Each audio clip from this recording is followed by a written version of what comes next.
Y es momento de poner el tema sobre la mesa. Y el tema hoy se va pues directamente al secretario de Gobernación, Adán Augusto López, que estuvo este fin de semana en Hidalgo. Y ahí dio una declaración pues que ha levantado bastante ampolla, bastante molestia. Y él dijo que un militar sí puede contender por un voto de elección popular e incluso puede llegar a ser presidente. El secretario de Gobernación me parece que no conoce la Constitución, no conoce ese tema del poder civil y el poder militar.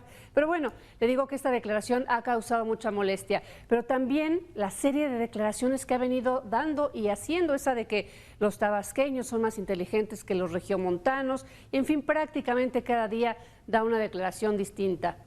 ¿Estará en campaña el secretario? Les dejo el tema sobre la mesa. Raúl Frías Lucio y Raúl Zúñiga, director editorial de Mega Noticias y analista respectivamente. Buenas tardes. Hola Marta, ¿cómo estás? Quiero saludarte, Marta Reyes. ¿Qué tal, Juan Carlos? ¿Cómo estás? ¿Qué tal, Raúl? Es un gusto, Marta. Igualmente un gusto coincidir. A ver, tú eres norteño. Digo, no eres de Nuevo León, pero pues estás allá en el norte del país. ¿Sí son los tabasqueños más inteligentes mucho más inteligentes que los norteños? Mucho más, como dice Adán Augusto. Curiosamente pasa algo al revés en el norte y lo que he criticado yo, que los norteños nos creemos más inteligentes que los del sur, y eso está mal, es completamente mal. Es como una percepción que siempre ha existido entre los ciudadanos del norte con respecto a los del sur, pero es una percepción de la calle, de la gente, que está mal, sí, por supuesto, porque somos un país racista, somos un país clasista, somos un país que ya lo indican las encuestas, que tenemos este tipo de problemas, pero que venga de un secretario de Gobernación, eso es muy grave. Que venga de un gobernador de Nuevo León o de un gobernante, creo que eso me parece grave, cuando la función de un político es la de unir, no la de dividir.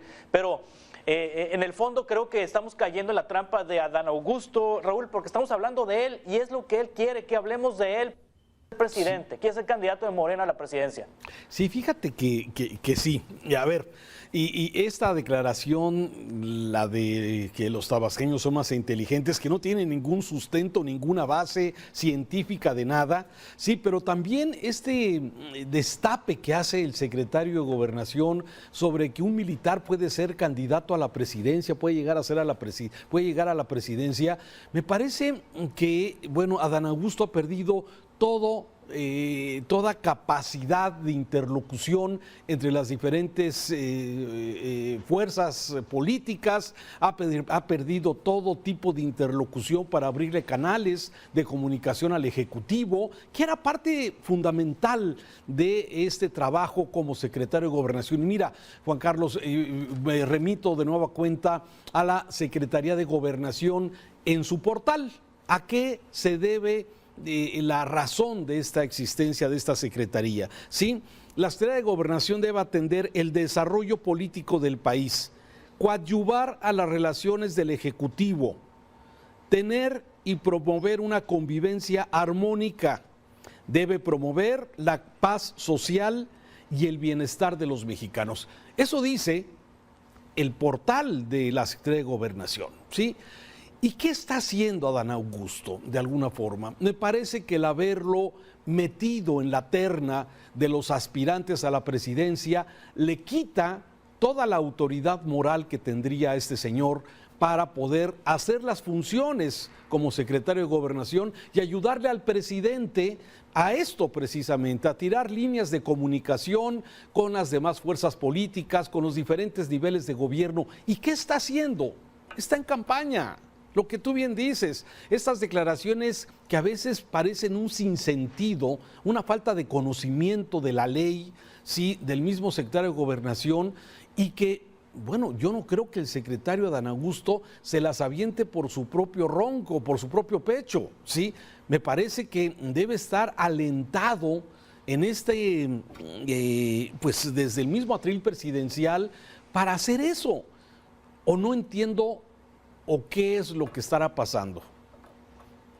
Pues es que saca cuentas y las sumas le dan y las restas le dan, es decir, saca cuentas y sabe que si rompe con el PAN, que si rompe con MC, no pasa nada. Si ya tiene al PRI de su lado, si ya tiene a Alito Moreno de su lado, si ya, como lo vimos en la reforma militar, el PRI apoyó al gobierno y a Morena y al presidente. Entonces, en realidad en las cámaras no necesita el PAN, no necesita el PRD, no necesita MC y puede derribar puentes con ellos, y eso le está ayudando en su posicionamiento rumbo a la candidatura presidencial, porque como es de las tres corcholatas oficiales, la corcholata más débil, pues haciendo declaraciones estridentes, lo posiciona en la conversación pública y su nombre aparece. Estamos ahorita justamente conversando con él. Ahora, lo de los militares creo que también se circunscribe en esta lógica. La semana pasada, pelearse los del sur con los del norte, echarle bronca a los gobernadores del PAN, echarle bronca a Silvano Aureoles, el ex gobernador del PRD, echarle bronca al gobernador de Jalisco y a el emesista Samuel García. Y ahora también esto de los militares se circunscribe en esa situación, aunque bueno, se ve muy raro, muy extraño que un secretario de Gobernación Civil promueva una posible candidatura militar a la presidencia, aunque técnicamente no se puede. Un militar que quisiera aspirar a la presidencia tendría que retirarse del ejército 6 meses antes de la elección. No puede ser un militar en funciones presidente de la República, así lo marca la Constitución, tendría que retirarse de la milicia. O sea, técnicamente sí puede ser candidato presidencial alguien que venga de la milicia, siempre y cuando se retira de la misma. Cualquier mexicano podemos dirigir este país, pues, exactamente, pero la intención de él es más bien polemizar, obtener titulares, obtener comentarios, que se hable mal, pero que se hable. Y citando el clásico de Felipe Calderón, haiga sido como haiga sido, ¿no? Sí, pero a ver, no corresponde este trabajo proselitista que está haciendo, ¿sí?, con una función de secretario de Gobernación. Sí, tú lo sabes, sí, y lo sabemos muchos, sí, el estar encabezando mítines de Morena no era su trabajo. Entonces, aquí la pregunta, ¿quién está haciendo este trabajo político? ¿Quién hace este trabajo de relación con los poderes? Cuando tú mismo estás comentando lo que estamos diciendo, se pelea con Enrique Alfaro, con mentiras además, de que Jalisco es un hervidero. O sea, a ver, sí traemos problemas graves, desde luego de delincuencia organizada, que lo vemos evidentemente en los hechos que han ocurrido en los últimos días, matan a la gente en plenos restaurantes, en centros comerciales. Sí, pero proporcionalmente, y no quiero minimizar el tema que me parece sumamente grave, sí, pero hay muchas entidades que proporcionalmente al número de habitantes están peor, mucho peor que Jalisco. Pero, en fin, me parece que el secretario no está ayudando a la convivencia armónica, como dice el portal de Gobernación, no está coadyuvando a tener paz social. Sí, ¿por qué? Porque esto mismo se está alentando en esta polarización que actualmente tenemos. Entonces me parece que sí, no hay esa figura que en un principio yo veía en Adán Augusto como un político bonachón, político que iba a ayudar a ver, Alito, vente para acá, a ver, Marco Cortés, por acá vamos, a ver, Dante Delgado, vamos siendo... No se ve, ¿sí? Hoy lo vemos completamente partidizado, sigue fomentando la polarización social del país.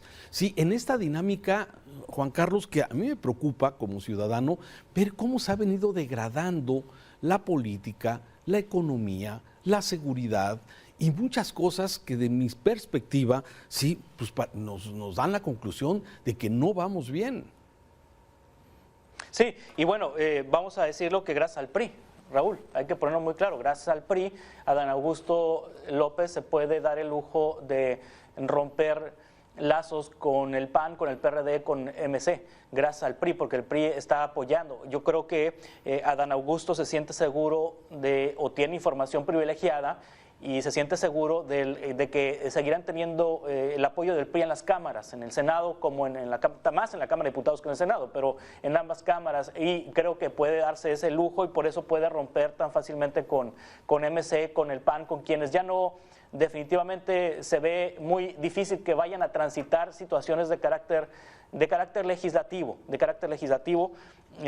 bueno, el PRD ni siquiera pinta, el PRD es un partido testimonial, pero hablando del PAN y de MC. Así que muchas de las cosas que están pasando en nuestro país ha sido por una oposición débil, la falta de contrapesos, un personaje fuerte que haya de la oposición que le haga contrapeso al presidente, que le haga contrapeso al régimen, es parte de la responsabilidad, no únicamente el autoritarismo del gobierno o las formas autoritarias del gobierno de actuar, o en este caso de un secretario de Gobernación que incumple con las tareas indispensables mínimas de un responsable de la política interna, es responsabilidad del mismo, sino de la propia oposición que pues sigue sin estar. Sigue sin estar, como tú bien lo dices, o sea, lo vemos, no existe, no hay, no han logrado de alguna forma encauzar una narrativa que pueda y que nos dé la oportunidad a los mexicanos de contrastar con lo que está sucediendo. Vemos que los actos de corrupción, como decía hace un rato nuestro entrevistado aquí en Mega Noticias, pues sigue creciendo, la impunidad sigue creciendo, la inseguridad está tremenda, esta revelación que hace Guacamaya Leaks el fin de semana, el periódico Universal, donde está repartido el país en grupos criminales, en grupos de robo de huachicol, extorsionadores, pero si el ejército tiene esa información de acuerdo a lo que se ha dado, la pregunta es, ¿por qué no se combate? ¿O por qué no se ha combatido, Juan Carlos? Híjole, porque es una confabulación de la derecha, lo de Guacamaya Leaks, y la narrativa que se ha lanzado al gobierno es que se trata de un complot en contra del gobierno. Entonces cualquier situación que se revele a partir de los Guacamaya Leaks pues ha sido minimizada por el Estado y entonces también minimizada por los ciudadanos y quienes creen en el presidente, quienes son seguidores del presidente López Obrador. Y también insisto, porque la oposición no ha construido una narrativa que haga contrapeso, es decir, tampoco ha hecho una propuesta que convenza a los mexicanos de que hay otra alternativa, porque volteamos hacia atrás y lo que nos fijamos es que no queremos regresar al pasado, y es la oferta máxima que hace la oposición, regresar al pasado, lo cual tampoco es atractivo para los mexicanos. Es decir, estamos ante muy pocas alternativas. Estamos atorados en este tema. Ya lo veremos, pero por lo pronto, gracias Juan Carlos por estos comentarios de esta tarde en este tema.